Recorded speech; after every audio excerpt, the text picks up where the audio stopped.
John the Baptist, the greatest prophet of the Old Testament, on the brink of the New, and the saints of the New Testament are greater than John the Baptist because of the grace of Jesus. And the kingdom of God is here on earth. Jesus brought the kingdom of God. Jesus is the kingdom of God, the kingdom of heaven, as he, when he was conceived and born, he is heaven. When I say Dismas, Jesus said, "This day you will be with me in heaven.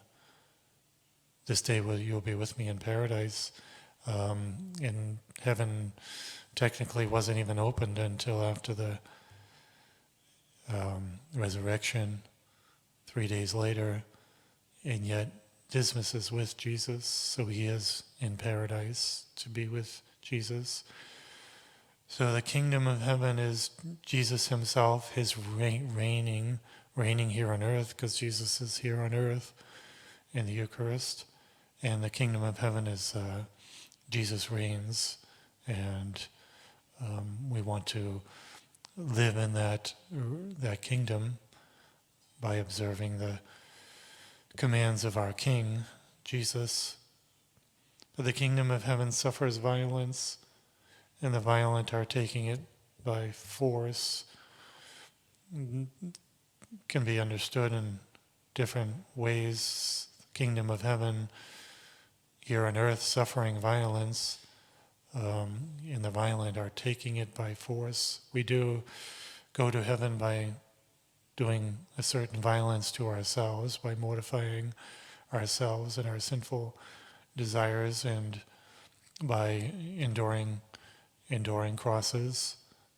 And we will make it to heaven by carrying our crosses, by accepting them, by carrying our crosses.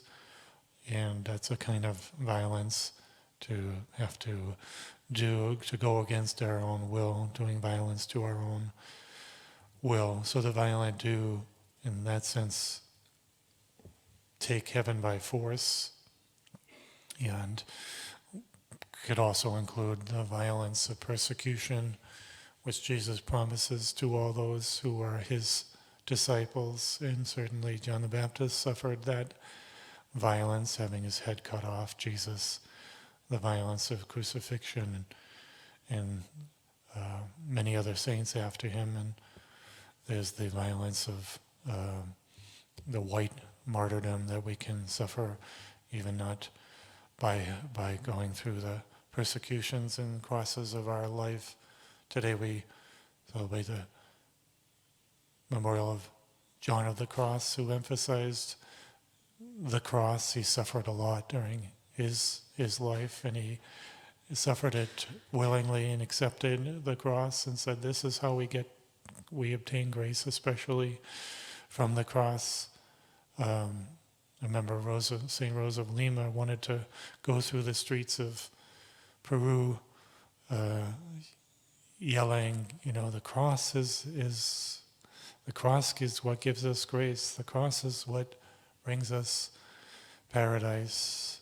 She wanted to scream that in the streets, sort of a follower of the teachings of John of the Cross. John of the Cross too, goes with that saying that we, generally speaking, get what we hope for with God. If we hope for great things, we will get them. If we hope for little, then we will probably get little. St. Therese kind of echoed that, saying if we expect purgatory, we're probably going to get it. If we don't expect it, we're less likely to have to go there. So the example of St. John the Baptist, John of the Cross, the other saints, we embrace our crosses, and we don't expect life to be easy.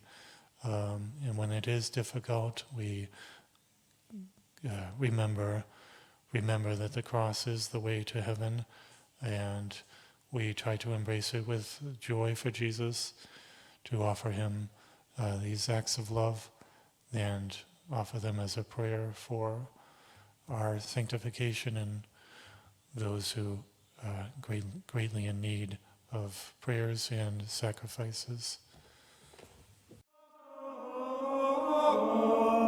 Misericordes